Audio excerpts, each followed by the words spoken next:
Welcome to our 37th episode of Black Dance Stories. Here's a note about why we are here. Our dance world was pummeled by COVID-19, and Black dance artists are finding ways to talk about life during this time. Our world was further turned upside down after horrible events ensued nationally and globally, bringing attention yet again to the need for the Black Lives Matter movement. Black dance artists have not been quiet. Black dance artists have been doing the work. Black dance artists continue to make work. To stay involved, we hold these weekly impromptu discussions and tell stories. Black dance stories. This is one action, and we will stay involved. We are a community working together to support, uphold, highlight, and celebrate Black creatives. Community, please take a moment of silence with us in recognition of the events in our precious community this past week.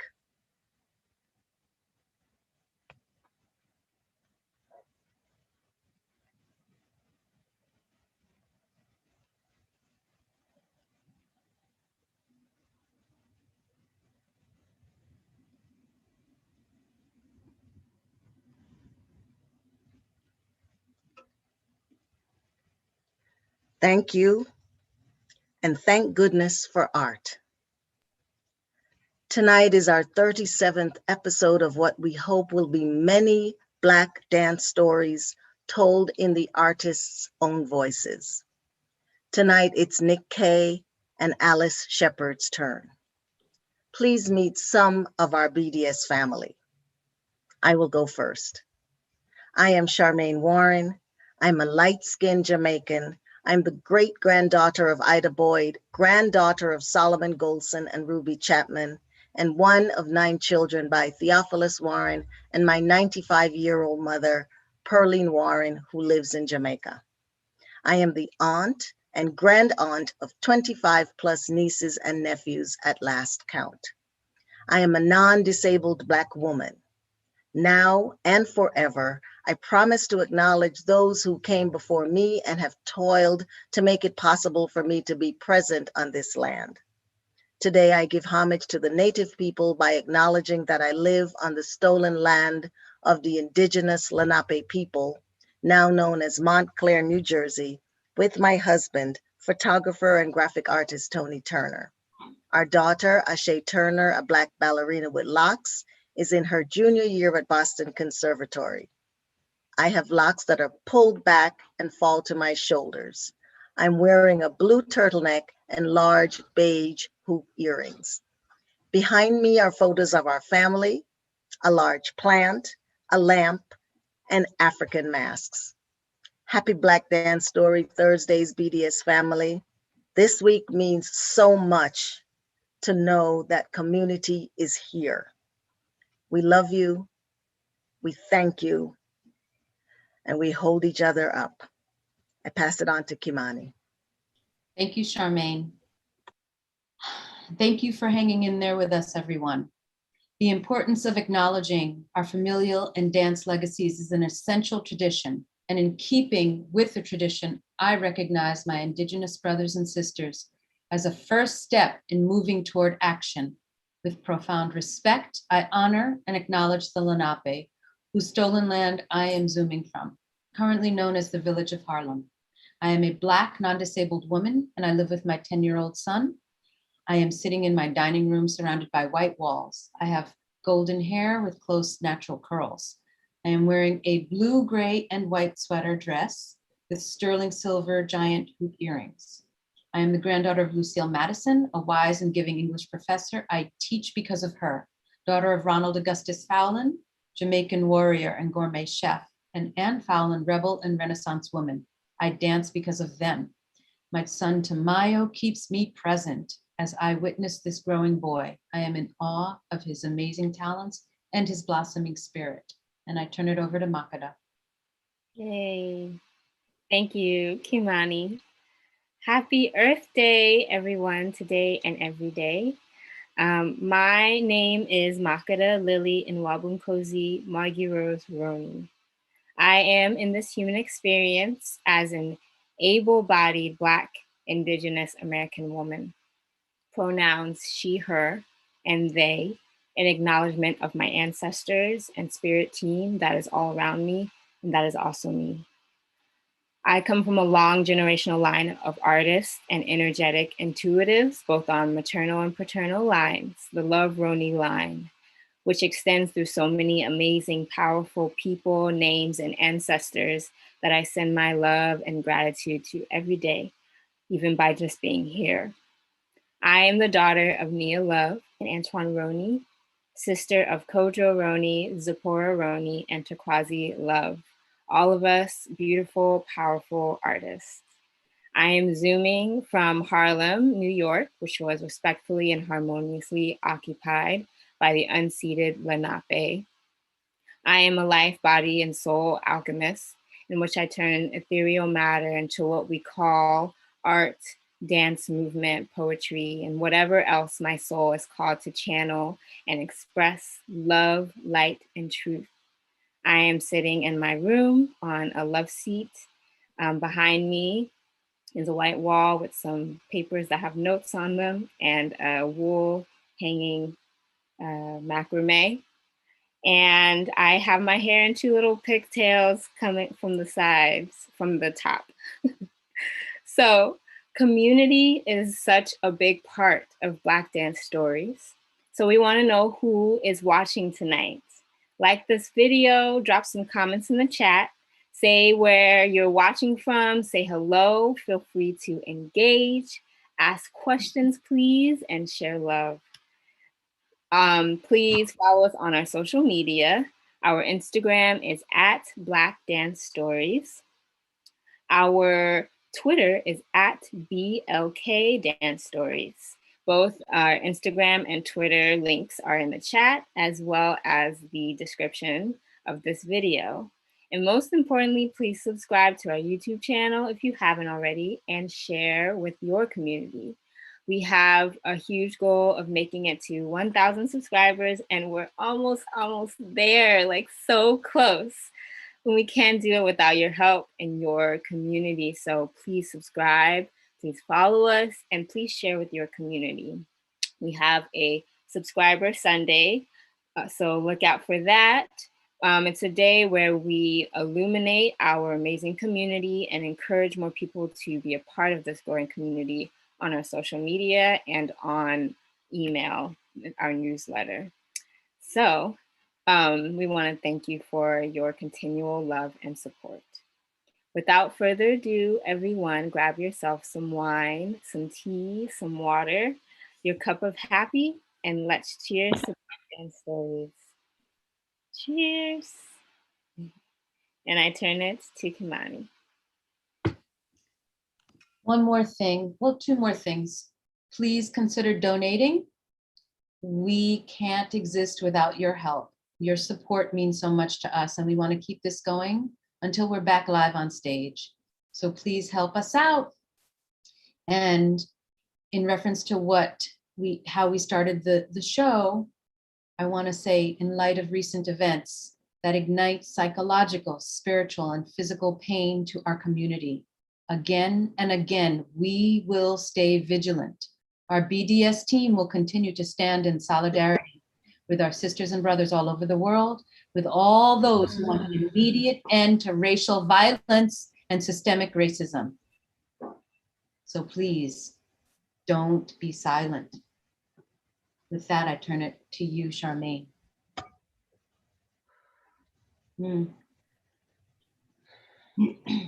Thank you, Kimani. Holding each other up, folks. Holding each other up, community. Mm-hmm. Okay, Kimani and Makata, yes, we'll be back in a little bit. And I'm so happy to welcome NIC to our community. NIC Kay, come on in, stepped up to the mic. Cheers. Cheers. Hello. Introduce yourself and talk about a little something. Okay. My name is NIC Kay.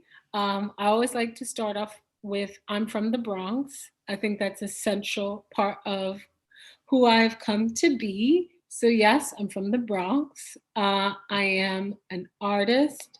I make performances. I organize performative spaces.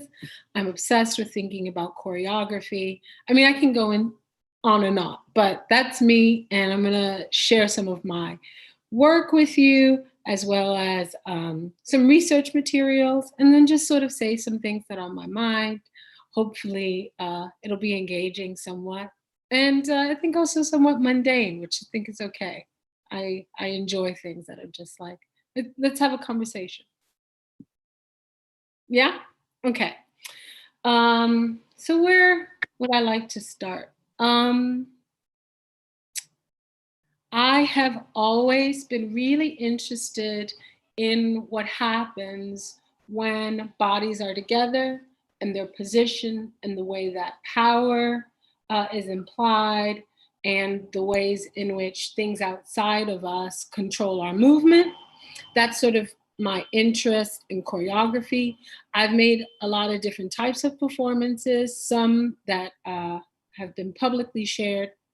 My first evening length work was called Little Black, and it was about really a young black girl's journey in her race and gender, her being me, but also the ways in which over time, as you get further from your childhood, your story tends to blend with the stories of people around you.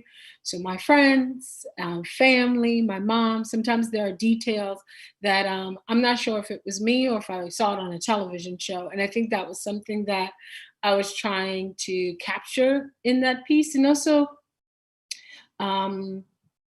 share the journey between being a little Black girl and living in that space, and then, you know, exploring gender, exploring sexuality, and then coming to a space of being in a trans non-binary identity, but also having a body that is read in a particular way.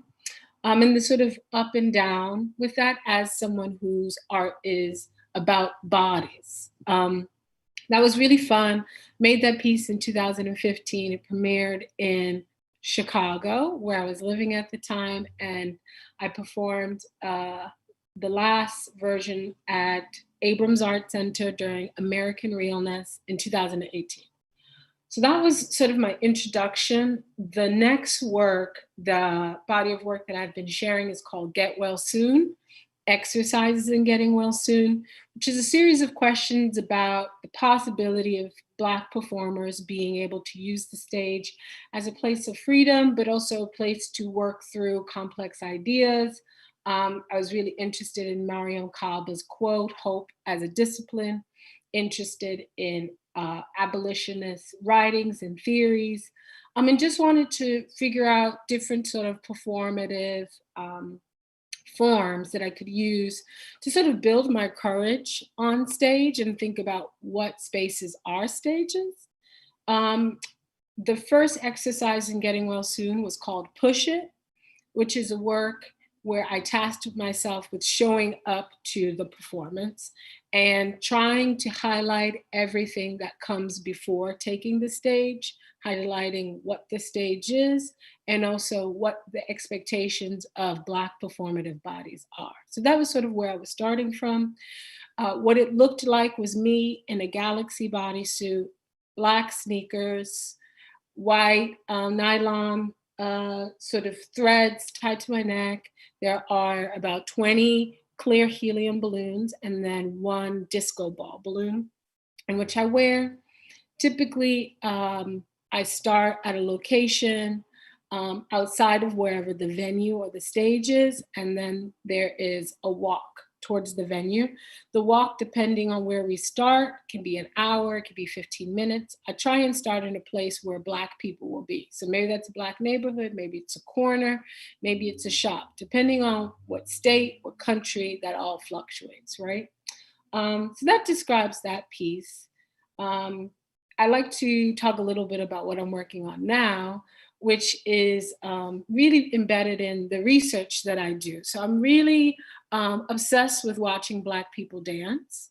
And because I'm not always embedded in active dance Black community based on my location, I watch Black people dance on the internet and have been doing since I've been on the internet.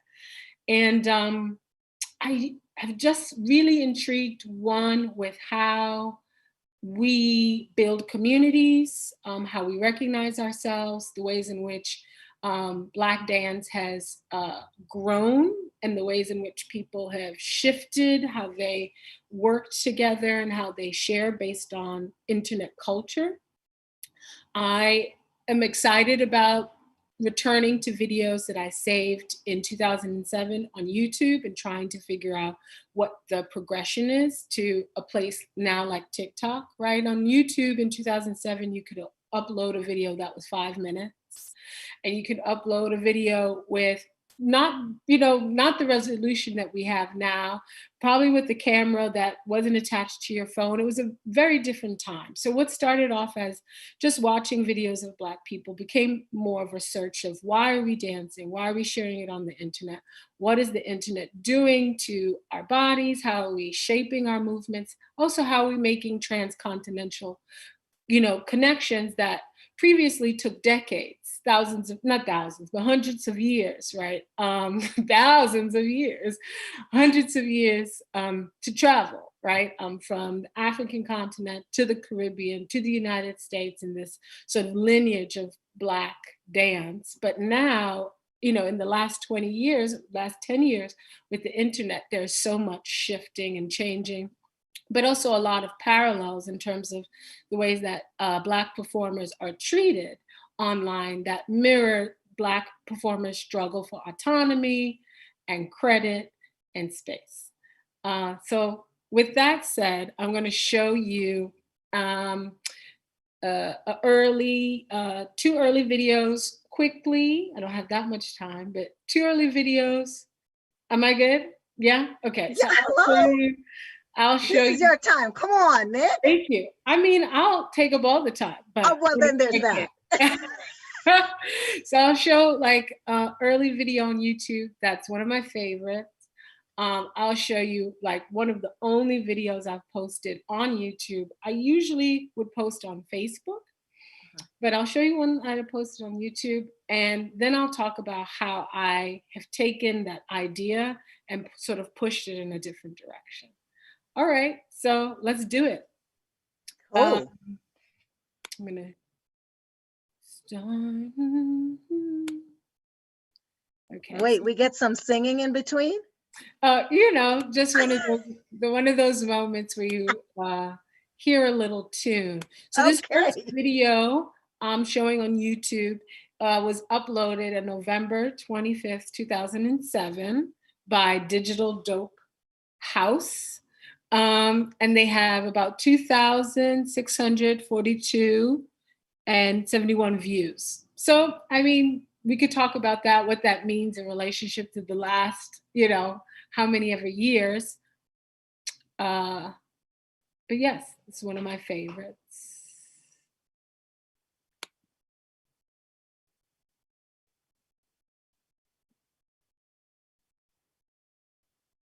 Hey,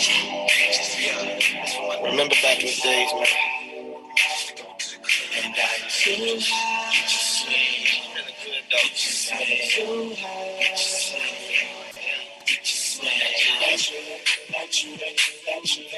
can you stop it? Can you stop it? Can you stop it?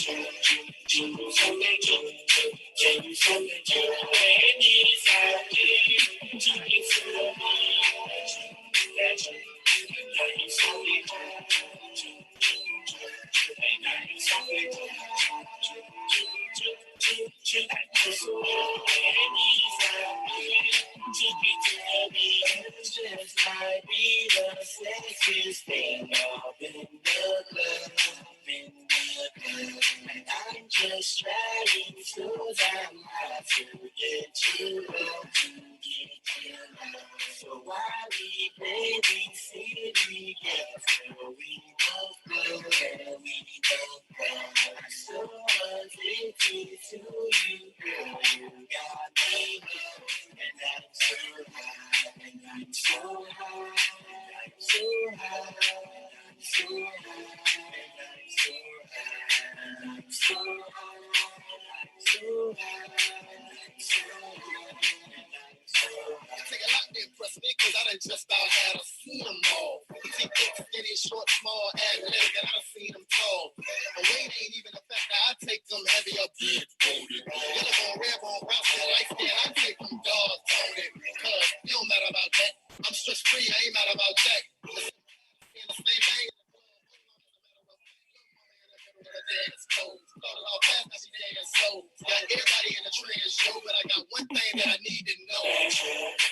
Can you stop it, Can you stop it, He was my favorite. I'm always like, where's he now? 14 years later. That would be a really, if I was like an investigative journalist, that would totally be my thing. No.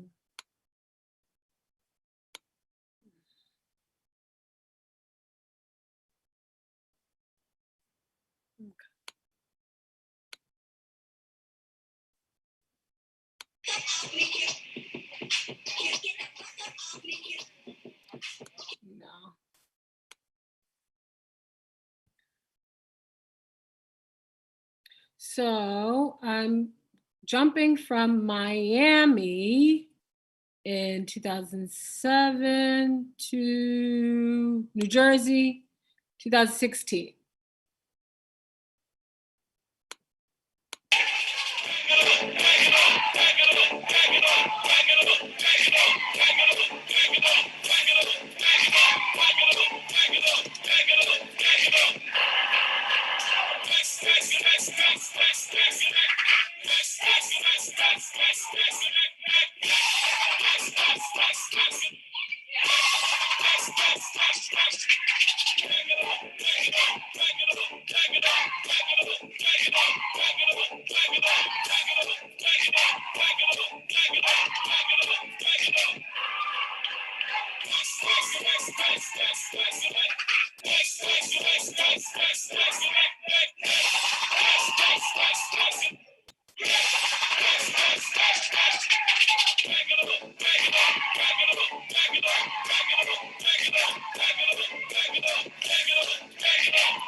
Awesome. So I just want to pause that right there.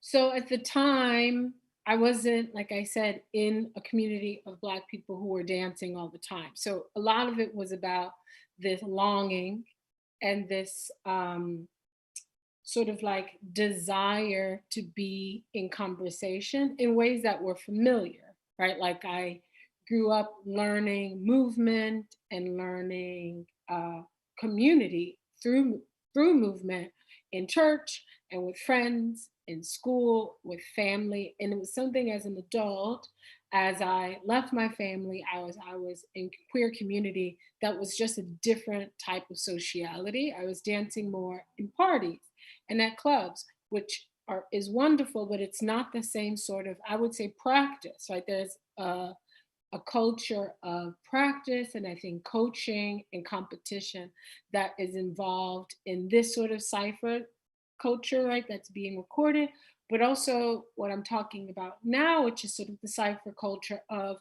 you know, the challenges that are happening online, the dance challenges, or when a person posts a video and someone takes a very similar video of themselves, whether it is location or whether it is the style of dance.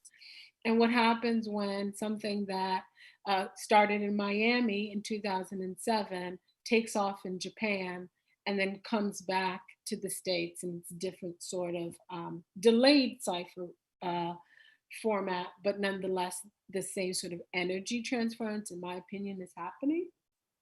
So it was definitely embedded in longing. And I don't think I'm the only one. I think a lot of people long for things that either because of age or location, they no longer have access to. And I think the internet for me has been a place to do that, whether it is with, dance hall dancers in Jamaica, or Black dancers like in France, and this particular dance style around the same time in 2007 called tectonic, that was done to electronic music. These are all cultures that I feel in alignment with, that we listen to similar music, maybe even dress similar, but because of distance, also because maybe of like social barriers, we're not in intimate spaces together. So I watch people dance on the internet. I'm going to share the video that I was talking about, the first one that I posted. So I did this in 2014. I posted it in 2015.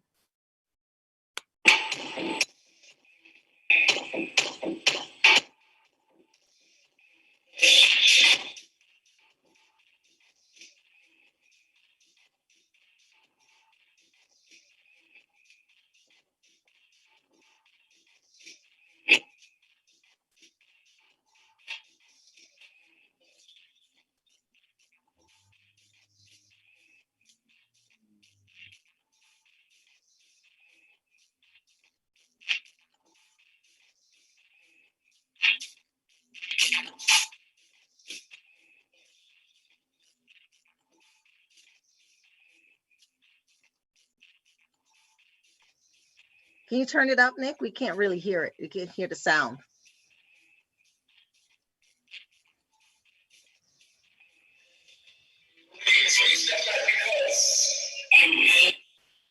Did you say something, Summer? Yeah, turn it up. Yeah.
Yes.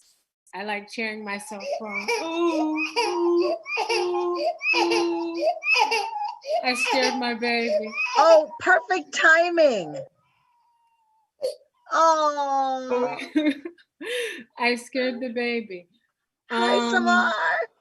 This is the baby, Samar. Oh. Oh.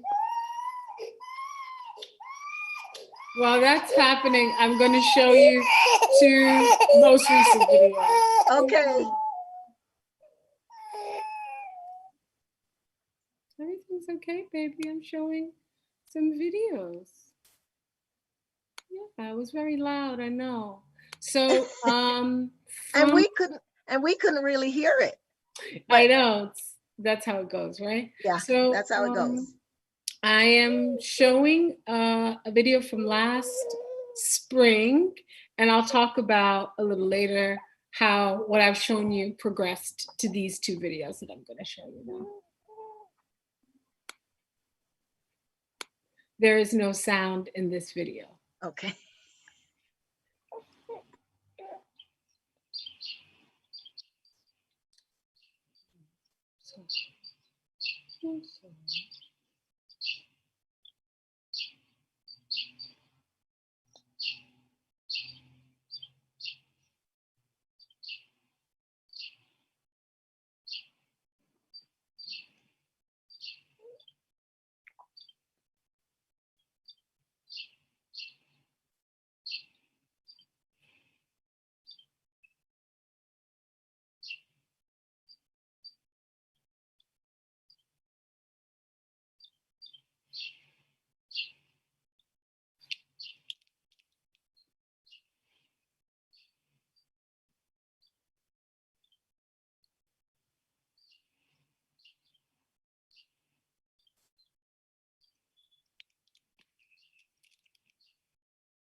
Okay. So we're at time, Nick, but you said you wanted to show a progression. Should we show a little bit of that? Yeah, I'll just show. Okay, because I don't want to miss a progression. This Simone. one more thing, and I'll be done. Thank you for keeping me on track.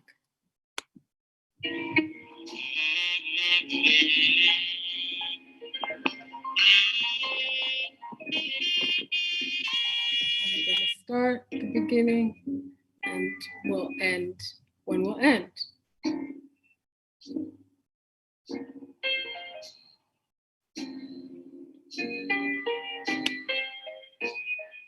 It's a sea of darkness when there is no sun. The sky is a sea of darkness when there is no sun to light the way. When there is no sun to light the way, there is no day. There is no day. There's only darkness. Eternal sea of darkness. Sky is a sea of darkness when there is no sun. Sky is a sea of darkness when there is no sun to light the way. When there is no sun to light the way, there is no day. Awesome. Well, that is it for now. Thank you very Awesome, much. exactly. Thanks, Nick. All right, come on in, Alice. Wow. Just so you all know, there are lots of friends here. Come on in, Alice. Amy Costello is here. Pooja Vasan is here. Victoria Yang is here. Elizabeth Zimmer is here. Kayla Dodler, Rayana Granados, Kenneth Prado, Sabrina Hansen, Clarence Brook, Jacob Renate, Stacy Dinner, Summer McCoy, Bruce Rodriguez, Carlos Aziza, Rena Shagan, hey Rena, Tia Shark, Bennett Benton, and Ann Davison, Ari Almeida, and more people are coming. Hey, hey Alice, welcome. Cheers to both of you. Not for the baby. Put the bottle in the baby's mouth. So I'm going to leave you two for a little bit, but I'm not too far. Have a good time. I'll be back. Hey, Nick. Hello. Hi. We're on our own. Or at least we're Are not. we? Oh, no, I guess we're not. Oh, so we're talking. I was excited. I was like waiting to see your work. I guess I didn't remember the agenda. Oh, no, we're talking. We're talking. How But I are wanted you? to, yeah, you asked the same question. How are you? Good. In my body right now, I'm feeling excited. This is an exciting experience. I'm feeling tired. And I'm feeling like I should do some dancing. I haven't done anything today. I mean, I have moved, right? There's been movement involved, but I haven't done anything rhythm-wise. So I'm like, after this, let's have a little midnight, it's not gonna be midnight, but late night DJ session and make it happen, you know? And you said you're in California and you're outside, or are you inside now? I'm back inside. It got windy, so I was worried about the whole like wind in the microphone. But Yeah, you're like, I can't, you couldn't cut it. You're like, not today. not today. Can we begin? Let's do it. I love the beginning with the body. You're like, oh, in my body I'm feeling. And yeah. And my body, can I begin the same way too? Yes, please do. Good. Yeah. I'm feeling good. I'm feeling itchy. Like I want to move. I worked out today, so I'm also feeling kind of like that kind of sense of like integrated, put together, warmed up. I'm also awkwardly positioned in a chair, so I'm feeling uncomfortable. Yeah, I guess I could change. What did you say? I suppose I could change. You know what? Give yourself that opportunity if you want. I'm here. If you want to do that, why not? I know. Well, let's try this. It's good. Okay. I was going to ask you a question. Oh, have we met before? I was wondering the same thing. Like, I don't think we've talked before. So other than the kind of things that like the internet was how I got to know you in prior to this, I was like, okay, I don't know who they are, but I'm gonna go and just Okay. I just wanted to make sure. I feel like when it comes to Black people, I'm like, we've met before. I assume, I'm like, we've met before and we'll figure out where from, but we haven't met before, which is great. So nice to meet you. You too. It's a pleasure and an honor to be sharing this platform with you. You too. Can I ask you about the internet? Oh, please do. Because I think that's something we share. Like the inability to build community is something we share. And can I ask you, like, when did you find yourself in unwanted? Have you ever found yourself in unwanted relationship? Online? Yeah, like through like your search for community, and that ended up in like I don't know. I wish I weren't connected with you right now.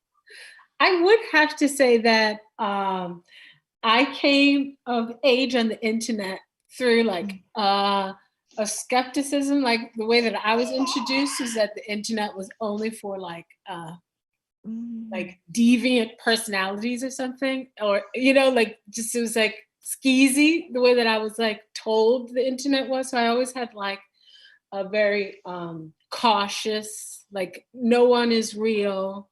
You can't expect the person on the other end of the like AOL chat line, right? Dating myself, the AOL chat to be who you think it is. So when I started, like, I would say for the most part, Comments is where I engage with people sometimes who I don't want to have anything to do with. Comments are pretty much it. But I'm always really reluctant to start like DM conversations. I do see people in person who I have been following online, and I think that's like a different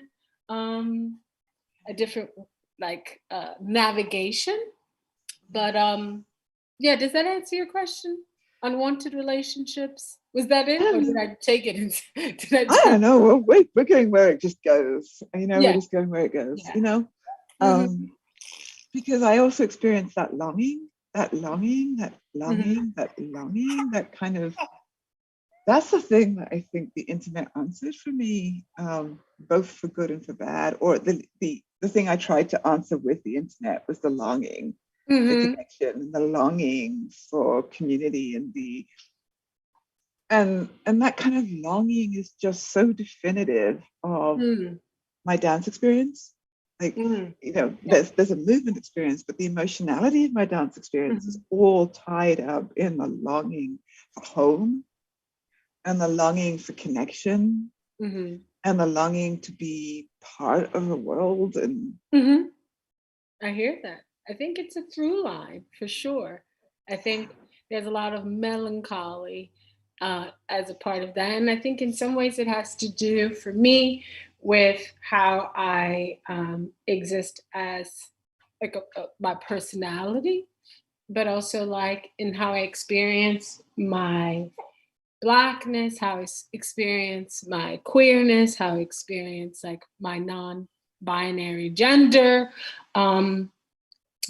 And I think there's always this space online specifically of recognition, like moments of recognition, and then it being fleeting. And I feel like I'm learning, or I have learned to be with that, right? To allow that to happen and then allow it to slip, which allows me in life to be way more generous. I think when I am with people, in also in relationship to really expanding how I understand Blackness as not fixed, right? Not as like a one thing, but just as multiplicitous, multiples and complicated and ever changing. So I definitely see that. And I think there's also a longing for me in relationship to ability and wanting to put myself in other people's bodies, but I have that separation from being physically in that place. So it allows it to be more intimate, and I get to be with my jealousy, and I get to be, you know, and I get to be with my, you know, maybe even my like self-deprecation in a way that like it feels more violent being in a dance studio, or you know, being in a place where I feel like that expectation is flat on me, and I don't have the removal to try to figure out what's happening for me. Because sometimes I feel like when I see someone else's Black body in motion, what I'm really connecting to or projecting is an emotion or a feeling, less what they're doing with their limbs, or how their chest raises, or how high or how low, or what, you know, how free. It's something else. Maybe it is about what I project as freedom onto that, or confidence, or all those things. So I think that also ties in. And I would say another thing, you know, in the videos that I shared, it was mostly groups, right? Like these groups of people who were in what is like a traditionally like dance-oriented space. And there was the cheering of each other, and there was the music. And that is something that I haven't had. And I think in those moments, I'm often thinking about, when I'm making my videos, all the people that I'm with that I'd like to be in the room that aren't there, and trying to hold that. And then later you post it online, and then all of those people are present. Right? All of them are there in the comment. And, you know, in a good time, and like on Facebook in like 2015, 16, maybe someone would send you a response video, right? And I think that is something really special about the internet at a point. And now that I'm sort of past a place, well, I think Facebook is past that place of cool. I'm also thinking about it as like a timeline, right? With Black people dancing on the internet. It seems like a past that that I was very active for, so I don't feel as much longing, but I'm interested in how we can continue to do those things and it not be like a trend based on the social media platforms trendiness, you know? Yeah. I hear you on that. Yeah. My internet connection was really 2005. So that's where I started, like really putting myself into the internet. And it wasn't video, it was writing. Like I was part of the early disability blog scene, right? And that was, the scope of this was tied into, how do we find home? And I was blogging almost daily, certainly like 4 to 5 times a week, but sometimes almost daily, about becoming a dancer and looking for other dancers who were not the people I was working with, and really just looking for something larger than me, or maybe more of me, both larger than me and more of me, and like really the me that someone I could be, I could look up to, someone I could ask questions of, someone I could just someone whose body I could feel, like someone just more of the bodies. I mean, I think that question is almost the definitive question of my dance life, is finding someone whose body that I can feel, finding someone whose movement like sparks my, I mean, this is going to sound dorky, but I mean it really literally. I want to find someone whose movement sparks my wheels. Like, right? I want to feel that. I mean, I really just want to feel that. I want to see it. I want to be able to imagine the kind of co-kinesthetic knowledge that I have in my fingertips from like hauling on the tires. I want to know of some like other dancers who have the same sort of calluses that I do, from where where the tire rim, the wheel rim has kind of rubbed against my thumb knuckle, and I'm just kind of taking my forefinger and I'm rubbing the internal thumb knuckle, where it just has a kind of a knob there, which is over years of chair use that's just kind of developed. And I'm like, who else knows what it feels like to be in the middle of a show and to get your fingers caught in the wheel tab and to be like, see the skin comes flying off your hand and be just like bleeding from your hand, and not be in the same kind of dance narrative this is coming from your foot. Or like, who else knows the utter vulnerability of feeling a wheel depart from your chair? Who else knows the joy that I know? And I'm just like, where are you? Can I meet you? I was looking for other Black disabled dancing bodies. I was looking for other disabled dancers. I was looking. Yeah. This is the worst time to interrupt. No, don't do that just yet. Don't do that just yet. It's a moment. I know it's a moment. I know. And I'm gonna try to bring you back to the moment when you're together again. Yeah. But embracing you. Thank you for opening up and sharing that. I know it takes a while to warm up and then you get there, but I'm right here. I'm like right by your window. Right here with you. Like, hand to the screen. Hand to the screen. Before you go, Nick, let me just tell you, y'all have more friends here. Kayla Hamilton is here. Andrew Pittman is here. Jamal Barnes, Laura Marchese, Georgiana Pickett is here. Daggone it. Nick, hold that position, Nick, because you clearly. See you in a minute. Alice. Alice. Wait, is it still too early for, come on. Is it still?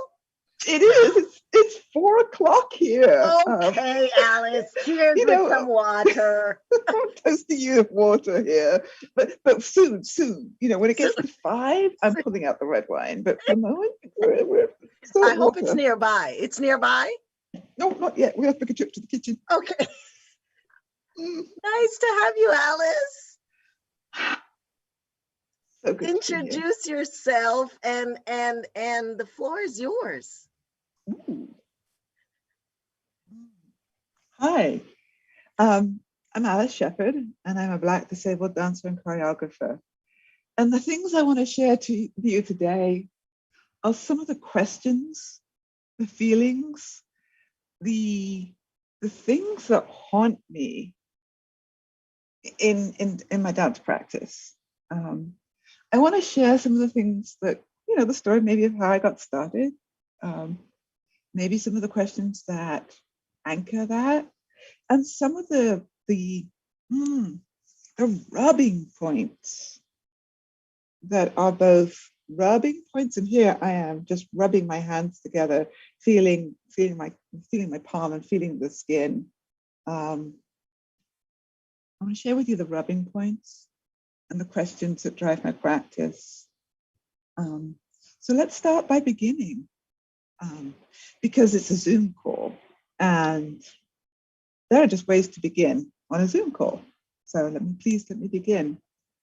I'm seated today on the ancestral homelands of the Muwekma Ohlone, who are people who are struggling for federal re-recognition, whose fight I will support.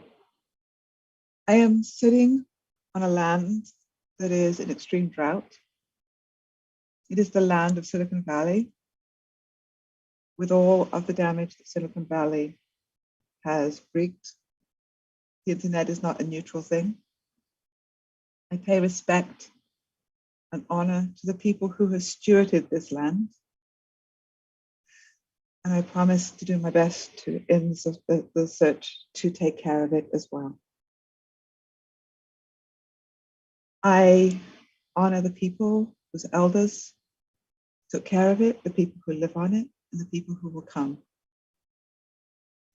I'd like to begin, because this is also a Zoom call, by questioning my ability to participate in that land acknowledgement, and question my ability to participate in the next thing that we do on Zoom calls, which is we do verbal description. So I begin by saying I am, and then I stop, because the next thing that happens also should be questioned. I am a Black woman. But how I organize the information is critical. So maybe I should say, mindful of the politics and the language of colorism that is part of my Black dance story. I describe myself either, I'm not even going to get beyond the beginning, maybe. I describe myself as a light-skinned, or perhaps it is a coffee-colored Black woman. And then I want to go with the next part of it. For whom is this description? When we are in these Zoom calls, for whom is this description oriented? How do we organize that question? So I would say, I'm a light-skinned, coffee-colored, colored-skinned Black woman with dark brown, gray, blonde-tipped, curly hair. I have a pink lipstick, light green sweater, and the black ring of my earphones is visible. I'm seated in a chair with a bright background of trees and the sunshine behind me and a white wall. For whom is this description oriented? Some of my blind friends say, this is just the same, this is the common performance of beginning. I know you by your voice. The visual information is not critical. So To Sharik, who's interpreting, and I know you're working and can't respond, how, when you're interpreting, would you characterize the accent that I have? Because that's part of the oral voice information. I begin with the question of, who am I?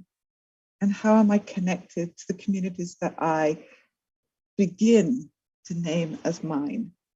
This question haunts me before I even hit the studio, before I even hit the stage.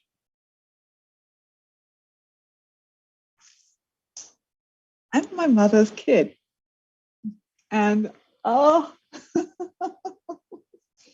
if you met my mother, you would know her. She is a force, a power. She is the person who enters the room and her personality is just there. I am my mother's kid, and my mother is my grandmother's kid. And I don't know much more about that beyond that because I've chosen not to know my family history beyond my living relatives. I am my grandmother's daughter. I am my grandmother, my mother's daughter. I bear a history of folks who traveled from Jamaica to the UK, where I was born, and back to Jamaica and to the US in a kind of cycle that tells you perhaps everything you need to know. And yet, as Nick said, Blackness is multiple. We are multiplicity. We are not one story. These are questions that haunt me before I even enter the studio and begin to make work. This history, this definition of who we are, how we are, haunts me as I begin to move. I'm my mother's kid, and my disability and my dancing reconnects me to her differently now. You know, my mother tells me the story of what it meant to watch others learn to dance in Jamaica and what it meant when she tried to enroll in a dance studio in the UK as part of the Windrush generation. My grandma was part of the Windrush generation. And dancing, it has, you know, dancing brought me back to her differently. It is one of our most powerful modes of communication. So a lot of the time I am dancing in offering and in relationship to my mother, as beautiful and as rich and as large as our relationship is and has been and will continue to be. My mom. And folks, we got to get real. Maybe we got past the beginning, maybe we got past the starting, but we didn't actually get to like beginning to dance because I wasn't supposed to be a dancer, right? I wasn't supposed to dance. And I wasn't even supposed to be an academic. I was supposed to be a musician. I grew up being a musician. I grew up playing music from ages 3 to 18. I practiced 6 to 8 hours a day. My sisters practiced 6 and 8 hours a day. And we were that house on the street where you could come up the street with the windows open and there would just be this cacophony of us practicing hours and hours and hours. And I am sure we were the least popular family on the street. I wasn't supposed to be a dancer. I wasn't supposed to be an academic, but I became a dancer because dance offered me a risk that I thought I would never, if I didn't take this risk right now, I would never take another risk in my life again. And I mean that really literally. The whole dance thing started as a dare. And I took that dare. And then when the opportunity came to leave academia and become a dancer, become an apprentice to Access Dance Company, I was like, you got to leave your job. You got to leave your tenure. There's no way you're going to be able to do this. So it was a dare. It was a trust that dance would be there. And it was a trust that if dance was not going to be there, that something else would come along later. So I committed to dance because part of me is a daredevil. Like I am that person. And I have to do reckoning with that. I have to reckon with, I am that person who will jump off a cliff if you dare me to. And my mother would have a lot to say about that. She really, really, really would. You know, but the trouble with becoming a dancer was I couldn't become, there's a lot to say. So I never got to know myself as a Black dancer because I was never a non-disabled dancer. So part of my dance story has been to think about not just being a disabled dancer, but to understand being a Black disabled dancer. Where's that history? Who are my people? Where am I going to find my people? Where am I going to find the dancers who look like me on stage? Where am I going to go? Not just where am I going to go and become a dancer, get instruction, but where am I going to go and see like 6 of me on stage, on the internet, on videos, on YouTube? And so that's how I got started. I was looking to feel people's bodies. I was looking, and here I have my hand on my head and I'm just kind of like messing in my hair because I was looking to find someone I could find as home. And in many ways, my blog, I kept a blog from 2006 to 2013 in the early days as a way of finding home. And I'm so grateful for that. My dance story begins with that search. I knew like some of the high points, Central Park, summer stage, just happening upon urban bush women in the park, like happening to see Walking with Pearl live in the park and being like, well, there's not a wheelchair user there, but this is a part of my home. This is a part of my story. This is the urban bush women. Are they me? Could they be me? Could I be them? The answer to that is a long and complicated story. And I did go to the Summer Leadership Institute, and it was an amazing, amazing moment that connected me to Jowle and the Urban Bush Women family, and I hope forever, in a way that changed me, changed my life. But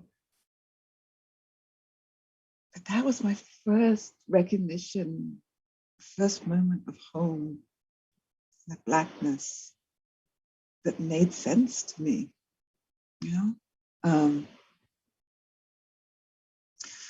and still yet not disability. I wrote an incredible blog about going to see Ailey for one of my first times as a disabled dancer. And guess what? Revelations on the program? Of course, Revelations was on the program. I'm like, oh, well, here we go. I'm getting the experience. And there's this moment, and it's in one of the Ailey publicity pictures, and maybe you will know this because maybe this is part of all of our wallpaper. It's a moment they're all dressed in different shades of brown, and one of the dancers has their arms up raised in a V, and everybody, I see Mama Charmaine, you're nodding, and everybody else's arms are kind of bent down and their arms are spread and their wings, and I looked at that and I was like, that is home for me. And so I get back home and I'm actually out on the street, and I'm like, okay, I can do this. And so I feel my arms come up, and I'm in my chair, and I feel my arms come up and fold in front of me, and my elbows come down, and I feel that, and I feel my elbows cross, and I get 2 arms in front of my body, and I feel this cross, and I feel the opening, and my wings spread, and I feel this hover, and I'm turning, and I feel this hover, and I feel the chair turn as my arms open out, and I'm just hanging there in this incredible arcing turn, carving through the space, and like hanging. And I hang there, the chair carves, and I come round 360 degrees without once touching the wheel. And then I stop my wheels, and I'm like, yeah, home. So I write this. And the internet says, nope, because you're allowed to put this on the bottom line, like, nope. And I'm sort of like, oh my God, this is one of the posts that's got most reactions, and the largest reaction is no. And I'm like, okay. we have some work to do here. Blackness is not a disability. And disability is not a race, but there are intersections between our communities here. And I have a place in this tradition. I do have a place in this tradition. And yet, no. And yet, Horton technique, I learned with Kitty Lunn. Horton technique has been the thing that gave me the back that I have. Horton technique kicked my ass, kicked my back, kicked my wheels, and it made me a better dancer. I have a place in this tradition. And maybe the answer is no. So part of this home has been this wrestling with, I do have a place. And understanding that. So then I'm like, okay, I'm going to go online. And so I'm just going to ask, I think it's Kimani, to drop some links in the chat. So one is the link to the Urban Bushwomen Live at Summer Stage in Central Park. This is the performance that rocked my world. So if we can drop that in the YouTube chat, that would be cool. Of When I course. go, thank you. When I go, I'm like, okay, who's my history? Who is my past? And I find two people. I find Crip Bird and I find Pegleg Bates. And I'm like, okay, these are my ancestors. Where are the Black women? And I look at the clips and I look at the non-disabled gaze, and I am angry about the exploitation. This is not how I would want my history to be known. This is the non-disabled gaze.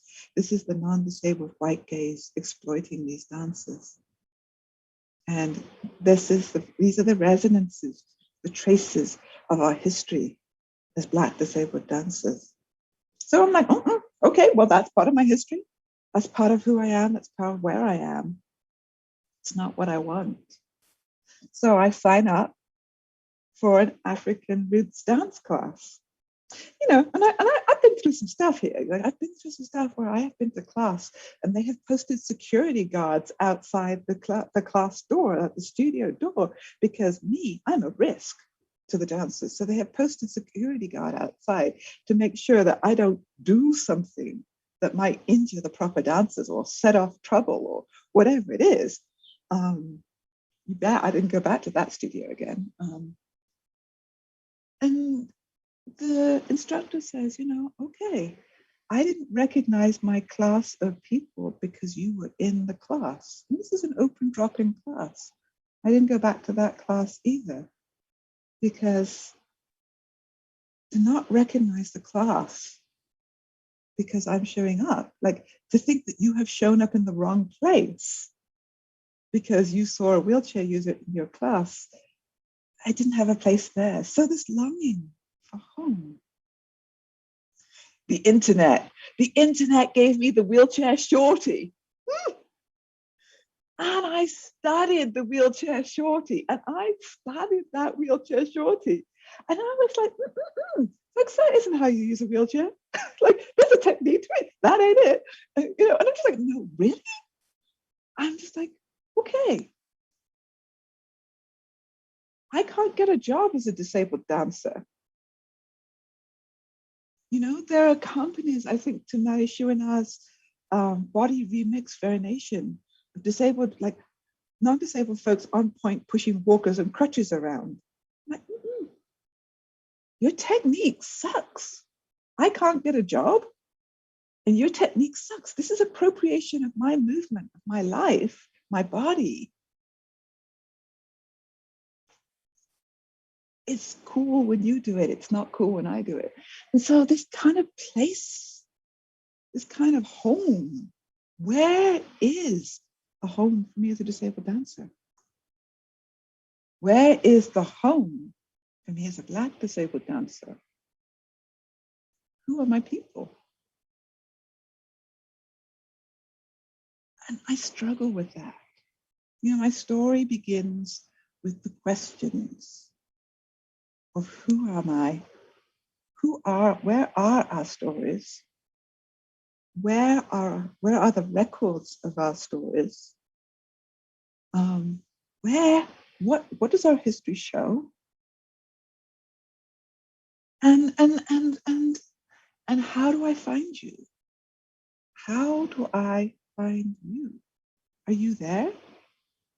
Can I reach out across the stream and touch you? Will we be in class together? Will we be on the stage together?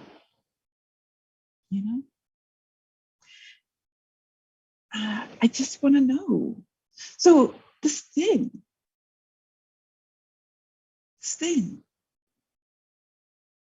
and I want to give, like when I showed up in New York in 2012,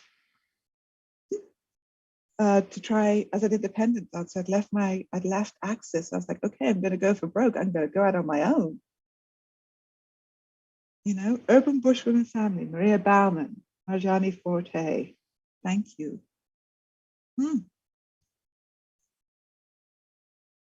For giving me the chance to be in community, to dance, to understand contact points of Blackness and disability. It's an interesting moment to learn where and how these things come together. And yet.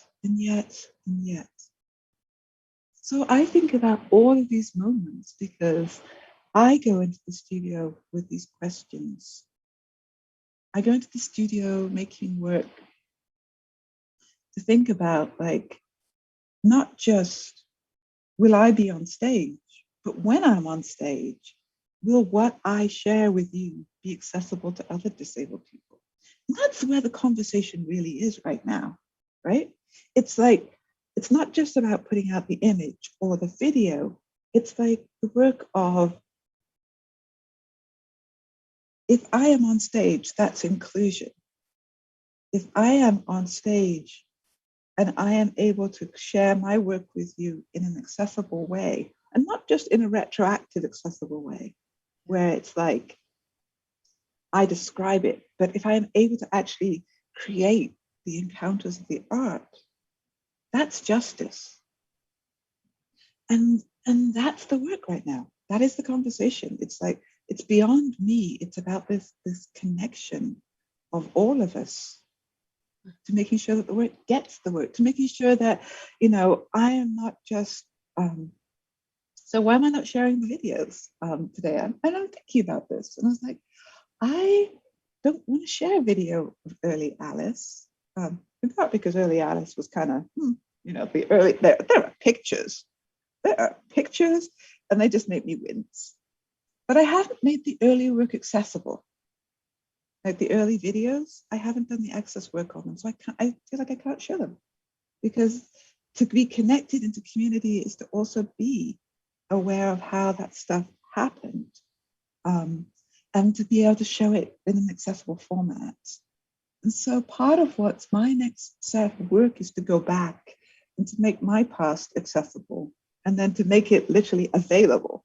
So I'm going to distinguish that. Does that make sense? I'm going to make it accessible, and then I'm going to make it available. Yeah. And then so that I know, like, what is the connection between Blackness and disability? These are not, you know what, if you're paying attention to access, folks, it doesn't mean that the racial moment has passed. Can't do one without the other. And I want to be able to say, as we move into this with this new coming back, or this new reopening, or the new work it is, we're going to be doing this work together with a focus on Blackness, on race, on disability. And these things are going to feed each other, because I know they feed each other in my practice. I just don't, you know, there's not one or the other. Just not. So I learned this from community. I learned this, right? This is it. This is it. Let's bring Nick back in. Go for it. Yeah. Talk about community. Come on back, Nick. Both of you learning from the internet. That is just a little bit too, wait, where we left off, right? Right where we left off, right? Where we left off, the holding space, Wow. Welcome back. Welcome back. Welcome back. Welcome back. Wait, were you in America then, Alice? Welcome back. I don't know the rest of the words. Me neither. Welcome back to And Alice is shrugging shoulders, So What is that? right? I don't know. Charmaine, do you have any questions for us? Oh my gosh, I'm trying to find questions, but of course, oh wait, there are two. We have questions on the chat, in the chat. I said on the chat. Okay. On, All right. around, alongside. Good job. Holding up. Oh, here All right. goes one. I would love to know if they have each found others like themselves. Alice, other Black chair dancers, and Nick, queer non-binary dancers in performance areas. The longing. Wait, I'm gonna find longing and I can't find the other word that I put next to it.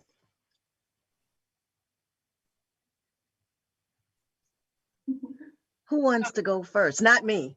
I was waiting for you to say something. You were like, I was trying to find the other Like you word got because smile fleeting. I found it. fleeting or Alice said longing, you said fleeting, and Clarence wants to know if you have found your counterparts, I guess. I love performance areas. I just like imagine different spaces, performance areas. I think the thing with gender, it's like a space that people are like going through. So people who may have identified as something 5 years ago identify differently now. So I don't think that like I have always been in spaces with people who are Black, queer, and non-binary, but they are now Black, queer, non-binary, if that makes sense. So you know, like however you understand that on a trajectory, on a spectrum, I think that's just important in terms of how people identify and who you're in spaces with and growth and bodies and but I would say it does not really. Not often. I feel like I am in spaces consciously when I am with Black artists, Black performers, Black dancers. The other things are sort of here nor there. Sometimes that's not even like a part of the conversation, but maybe embedded in the work of a particular type of perspective or the way that the artist approaches the people they're working with or themselves. So I think that's more content-wise. I think there's often more similarities than I would say identity. How about you, Alice? And then there's another, there are two more questions after that. What? How about you, Alice? You know, it's so interesting to me. I learned, you know, I often experience, I would say I experience my history like a V. There are the folks I learned from on the disability side, and then there are folks I learned from on the Black side. And then there's kind of me in the middle. And then afterwards, there's kind of there's a connection. So I kind of think of it as like so now I'm like V to circle, and so now the world looks different for me. Yeah, but home is. So let me just give some shout outs to some folks, and I'm hoping that in terms of community and connection, you know, I would say, do I have community? Yes, I do.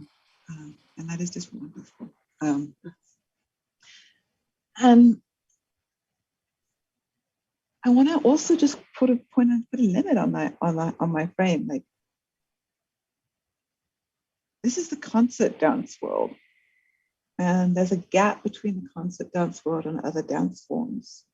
So, Yeah. I I have another question for you, Alice. Oh, sure. Since Nick probably went away to take care of baby love.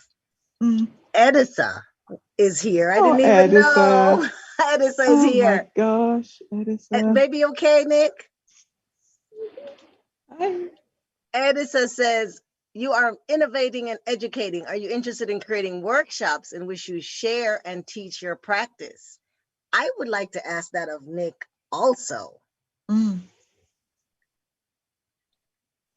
You want to, me, you, Nick? You you go first, Alice, and then I threw Nick in there, so then Nick answers after. Can I ask about this? I think I am in legacy and tradition, and I don't know if I am actually innovating or educating versus being the person for whom a lot of wisdom is being passed through right now, and a lot of experience is passed through, and a lot of work around like, yeah. So I want to be very think about the connections of like not necessarily being one person, but just being the way in which community knowledge is surfacing through me being in a space like this, you know. So there's that, and yeah, I mean, I think, yeah, I mean, I do teach. I teach, and I think there's a lot to be said. So, I mean, part of my question is, but who am I teaching? And this has been something that I think is really important. I still feel like I'm so absorbed in learning, and I'm so trying to connect and gather and make sure I have my own stuff in a group yet. Like when I said questions haunt me, they haunt me because that's the haunting. It's the daring. It's that moment that haunts me versus me being able to be set up and ready to teach it all just yet, you know. Yeah. Oh, you know what? When we come back after Nick, I got one more link to share. So Sure. Yeah. Sure. Yeah. And folks, we started late, so we'll go a little bit later. I'm still in the show. I love it. Nick, teaching? I think as a part of my interest in a particular type of tradition, I can and I can't, right? Like the same way that my cousins taught me things that they themselves didn't create, but maybe they, remixed. I think it's like a continuous thing in relationship to sharing content on the internet. So I think that's one. In a more formal sense, I think what I feel most comfortable with and what I have done a lot recently and for like the last 2 years is workshops online in which I'm talking about how to choreograph for the camera, but specifically with the intention of putting the content online, which is why I shared the last 2 videos, right? Like, what do you do choreographically when you know your audience most likely will be a single person with their laptop, computer, in whatever environment, watching you in a box that, we can talk about whether it's TikTok or YouTube or Facebook or Thriller. It's like there's a dimensions to that, and based on my like interdisciplinary interest and background, how do you work with color? How do you work with lighting as essential choreographic elements the way you would if you were on stage? So that's sort of stuff that makes me excited, because I don't think that a lot of people who make performance or dance think intentionally about the internet content in that way, unless they are influencers or someone who's making video content. And I think there's creatively and conceptually so much that can happen in that translation, and a lot of those workshops are just called translation, choreography in translation. So that's fun, and I do that. I think other than that, creative movement is the most often workshop that I teach, because I'm more so interested in why people are dancing and what they want to feel when they're moving their bodies than what it looks like aesthetically. And I think it also creates a space for people with all different types of bodies and abilities to be present, which is my goal. Yeah, and it makes me happy because it also affirms where I'm coming from, because I'm someone who has learned dance as a practice, it is a discipline through social spaces, through which are rigorous within the right. The repercussions. Just saying.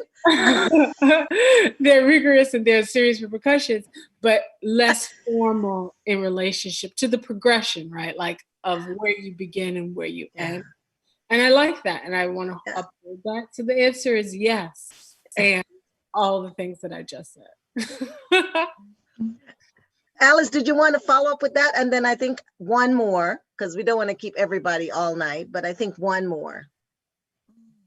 I just want to talk about the camera for a second, right? Because the camera has shaped our lives for so much. And it's like, be like, yeah, the camera is what I didn't know in 2006, right? The camera is like the idea of like how you select that. And what I didn't know in 2006 was how to move away from reconfirming the single narrative. And it's just so important to me right now. It's just like how to move away from the what I call the portraits of dignity angle that a white photographer will give you. Like white camera. Do you know what I mean? Like, does that make any sense to you? A white photographer or a white videographer will give you the portraits of dignity angle. I'm just like, no. But the same thing for a non-disabled person, like the non-disabled gaze and the camera, it cuts off the chair, it looks down, it cuts off the chair, it like focuses half around the chair, or it focuses only on the chair, like there's no body here, there's no personhood, it doesn't understand. So yeah, if I had known the camera, so critical that we control the camera in order to get multiplicity. I think Nick was gonna come in on that. Yeah. No, I don't have to. If you have a question, please go ahead. All right, cool. When Alice said that, both of us went, yeah. Yeah. All right. One more. Wait, I just lost it. Okay. This is an assumption that you've had roadblocks, but if you've had roadblocks, what might be let's say one of the biggest that you have encountered in your journey, your dance journey? And I might want to add, since this is Black dance, your Black dance journey. I think just to start that off, I think the biggest roadblock was myself. For a really long time, I didn't feel like I could call myself a dancer or a choreographer. I always did that, but for me, it just was in a different space, and I felt a lot of rejection, and I didn't understand the language of dance classes. It just didn't make sense to me. All of a sudden, it was like I couldn't dance. You know, it was like I was very good at it, and then I walked into a dance class, and I just couldn't understand the language, the culture. And I studied acting as a teenager and was in a school where the dance department was Alvin Ailey and like American Ballet Theater and School of American Ballet. And there was a lot of pressure there. And there were a lot of assumptions because I was one of the like very few, like hands counting, of kids in the drama department. I was always expected or assumed to have been a dancer. So there was that consciousness of my body and what expectations there were because of how I looked in relationship to Alvin Ailey. And I think that sort of pressure, also in terms of knowing what my peers were physically capable of doing, it sort of was like being in school with like athletes. I mean, they were athletes, like they were incredibly gifted physically. And I just couldn't wrap my mind around putting myself in the same category as these people. And I think it took me time to embrace what I had to offer the form. and also acknowledge the privilege that I have in this body in relationship to ability, and also people's interest in what I can do, which I think is like less of a roadblock, right? Like there's Yeah. conversation like about beauty politics, and it's something that I'm interested in working through, right? It's like you look a particular way, it's reinforced within the standard beauty, spectrum, and people want to watch you do certain things, even if you don't do it well. So I think all of those things were both advantages and disadvantages, and it took me a while to embrace it. And to end this, I would say there were two moments watching these videos online, seeing people progress. It was like a time where I and these people were very young, and I could get immediate validation, which really helped me overcome whether it was, gender, or sexuality, or racial barriers that I felt in real time, like physical space. And two, seeing Okwe Opokwesili's Bronx Gothic. Really, I also only saw it online for like the first 3 years. I saw it on Vimeo, it was available. And then through On the Board TV. And that was one of these moments where I was like, oh, movement is important.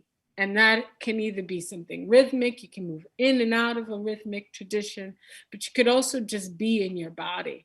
And that was a really freeing experience. Talk about this. Come on. Come on. Yes. And Alice, you were shaking your head. It's as if you're both in each other's head, right? Those roadblocks.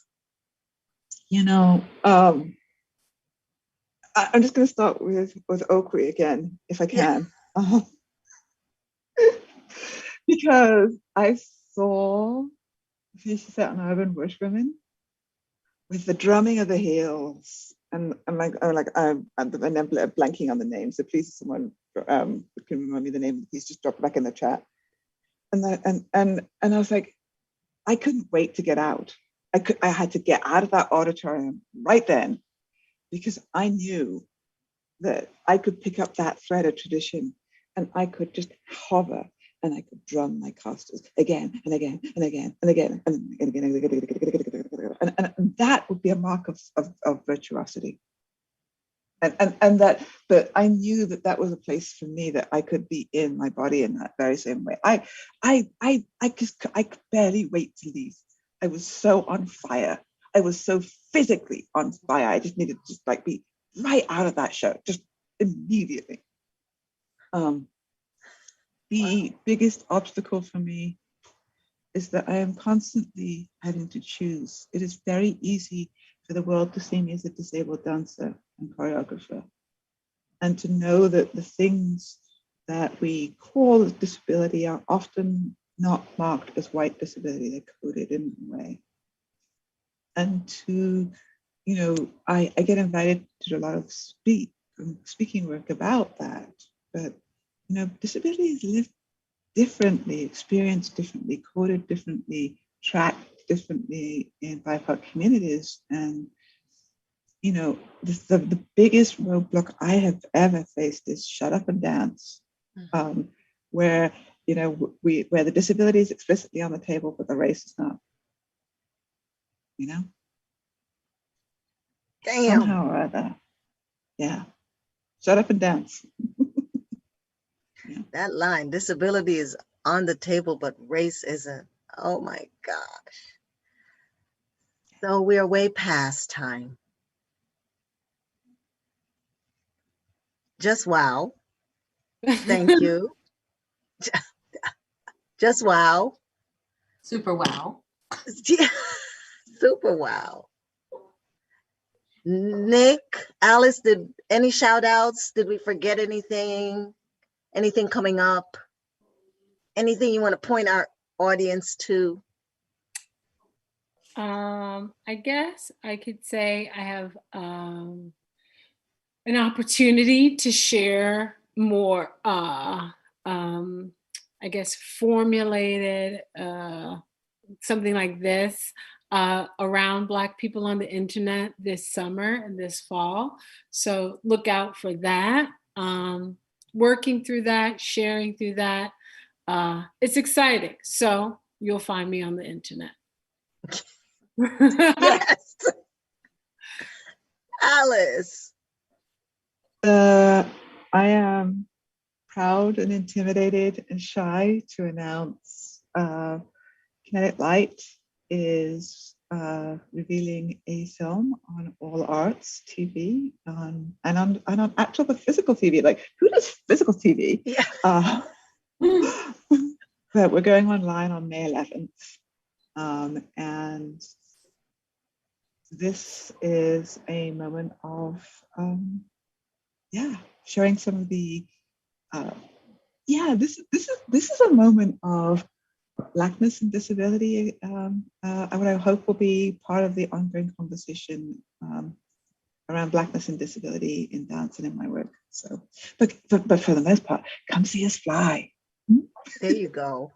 There you go. Like aerial, like literally aerial fly. Like, whoa. And Nick and Alice, of course, Black Dance Stories will put your stuff out in the world. Let our family know, because you're family now. Right, Makeda? Yes. And I'm going to turn it to Makeda for a second. One thing, can you share with me the prompt that you guys have in relationship to introducing yourselves? I was like, I need to be in on this. This is amazing. I don't know why I haven't been sent this email. You were sent this email. Now, see now, Nick? Yes, you're in baby world. That's where you are. I'm just saying, baby world. I didn't say it. Okay. Please forward it to me. Absolutely. We take pleasure. Kimani does it. Takes pleasure in sharing it for sure. Absolutely. Yeah. Maki? Yes. Oh, sorry, Alice.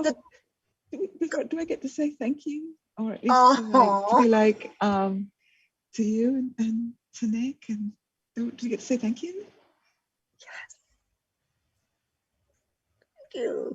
Oh my gosh. I know, but this community, the Bomb Diggity.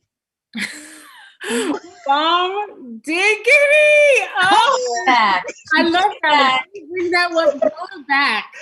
That literally made my heart burst. Yeah. Bomb Diggity. Oh, Bomb Diggity. Bronx, we're talking about. Make my heart burst. Come on now. Yes. Take it away, Maki, because we'll keep going. Oh, thank you everyone for being a part of this and watching and staying with us as we have extended the time. A reminder to like and comment on this video, subscribe to our YouTube channel, and follow us on social media so we can grow this beautiful community. Also, a huge thanks to our co-presenting partners, 651 Arts, for helping to make Black Dance Stories continue to happen. You can check out all the wonderful things that they're doing on their social media. Their Instagram is @651 Arts. So next week is Crystal Brown and Edison Weeks. So save your Thursday and we'll see you next week. Yes. Last cheers to you, family. Last cheers. Thanks for hanging with us. Stay vigilant. Keep working. Nick, I love you so much. Go on out there, family. Hug up on each other and let's take care of each other. Yeah. See you next week. Bye. Cheers.